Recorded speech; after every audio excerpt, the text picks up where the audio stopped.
कोटबाजार ग्राम पंचायत में सरकार है, ठीक है। तो 10 साल में आपने क्या क्या वर्क किया है? मैं आपका सबसे पहले स्वागत करता हूं विराज न्यूज़ चैनल का। हमारे कोटबाजार ग्राम पंचायत में आप आए और यहाँ के हाल चाल के लिए आपने अपना कीमती वक्त निकाला है। मैं आपके चैनल के माध्यम से ये बताना चाहता हूँ कि पिछले 10 साल में, बल्कि पिछले 25-30 साल में, 10 साल से मैं इन कामों में हूँ, लेकिन मैं पैनल प्रमुख नहीं हूँ। पैनल प्रमुख मेरे पिताजी बबर मोहम्मद शेर मोहम्मद वो हैं, और उनकी सरपरस्ती में हम लोग ग्राम पंचायत के काम करते हैं, देखते हैं, और आगे भी हम लोग इस काम को कंटिन्यू करना चाहते हैं, रेगुलर करना चाहते हैं। 2012 में हमारे पास यहाँ पर एससी सरपंच के लिए आरक्षण था। मैं उप सरपंच था। हमारे अर्चना साहिबराव जोंदड़े, ये हमारे ताई वैनी, ये यहाँ के सरपंच थे, मैं उनके साथ उप सरपंच था। और हमारे पिताजी के, मेरे वालिद साहब के ज़ेर क़यादत हम लोगों ने ये इलेक्शन लड़ा और उनके ही इसमें हमने काम किए। तो पिछले उस 12 से 17 में हम लोगों ने कई जो बेघर थे उन लोगों के लिए घर के काम किए।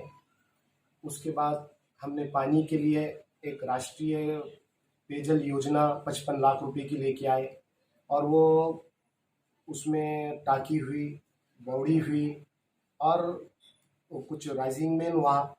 और उसके बाद कुछ बजट की कमतरता की वजह से उस काम को वो स्टॉप करना पड़ा, एज इट इज़ उसको फाइनल करना पड़ा। और उसके बाद 2012 से 17 तक उसके अलावा भी हमने शौचालय के, लोगों के घर घर शौचालय के काम किए, और रोड के, नाली के, जो कुछ मूलभूत सुविधा है, शिक्षण पे काम किया हमने। और 12 से 17 हम जब काम अच्छा किए तो दोबारा इस गांव के लोगों ने हमको उनकी सेवा करने का मौका दिया। और उस 17 से 22 मेरे माताजी सरपंच थे। अभी भी जो हम हमारे पिताजी के नेतृत्व के अंदर उनकी ही सरपरस्ती में इलेक्शन लड़ते हैं, वही हमारे सरपरस्त हैं। और 17 से 22 तक मैं मेंबर था, वो सरपंच थे, और बाकी हमारे सुहेल उप सरपंच और हमारी पूरी टीम थी। और हम सब मिलकर अच्छा काम किए।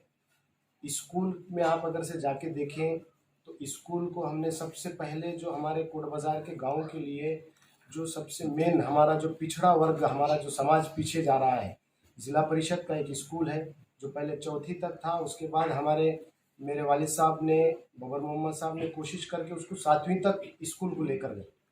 और वहाँ पर टीचर्स, और वहाँ की अभी आप अगर से देखेंगे तो एक प्राइवेट स्कूल भी नहीं है उस तरीके का हमारा ज़िला परिषद का स्कूल है। और डिजिटल कर दिए हमने, हमारे पास कंप्यूटर लैब है, और हमारे पास वहाँ पर स्कूल के अंदर हमने ग्राम पंचायत की ओर से बच्चों को अच्छी से अच्छी तालीम मिले। आजकल इलेक्ट्रॉनिक ज़माना है, तो हमने वहाँ पर क्लासरूमों में हमारे पास टीवियाँ हैं। न सिर्फ कोटबाजार के, बल्कि कोटबाजार के बाहर के लोग भी यहाँ पर बच्चों को अपनी तालीम देने के लिए, शिक्षण देने के लिए यहाँ पे एडमिशन कराते हैं। और उसके अलावा अभी जैसा मैंने आपको बताया कि एक जो अधूरा काम था राष्ट्रीय पेयजल का, उसके बाद हमने कोशिश करके इस टाइम में अभी जेजेएम में उसको कन्वर्ट किए। और औरंगाबाद से, मुंबई से हमारे नेता आदरणीय अशोकराव जी चौहान साहब, इनके साथ में इन्होंने हमारे पास इस गांव में 65 लाख रुपए की एक स्कीम को मंजूरी दी है, और उसका वर्क ऑर्डर हो चुका है। वो 20 तारीख के बाद हम कभी भी काम चालू करने वाले हैं। और उसके अलावा रोड है, खबरस्तान की बाउंड्री वॉल है, एक हमारा पीरबहुद्दीन साहब की एक दरगाह है यहाँ पर, जो सालों साल से वैसी ही थी, और वहाँ पर भी हमने जन सुविधा से, हमारे नेता अशोकराव जी चौहान साहब ने उसके लिए फ़ंड दिया, वहाँ पे हमने काम किए। आमदार श्याम सुंदर शिंदे साहब के पास से हमने फ़ंड लाए, अल्पसंख्यक के बजट लेके आए, और जो भी काम थे वो काम हमने किए। और गरीबों के लिए ख़ास तौर से मैं आपको विशेष बताना चाहता हूँ कि हमारे अभी जो पैनल के अंदर है, में जो एक ग्राम पंचायत वार्ड नंबर 3 में उम्मीदवार है सफ़ीउल्लाह बेग, सफीउल्लाह बेग साहब, वो निराधार समिति के तालुके के अध्यक्ष थे और वो हमारे गांव के लिए एक खुशकिस्मती की बात थी कि एक तालुके का निराधार अध्यक्ष हमारे गांव से है, तो गांव के गरीबों को, गांव के बेवाओं को, गांव के मजबूर लोगों को ऐसा उम्मीद थी कि बहुत से हमारे निराधार के लोगों के काम हो जाएंगे। लेकिन पूरे 5 साल रहने के बाद मैं समझता हूं उनका रिकॉर्ड अगर से निकाले तो वो कोट बाजार के 5 लोगों के भी नाम नहीं गिना सकते।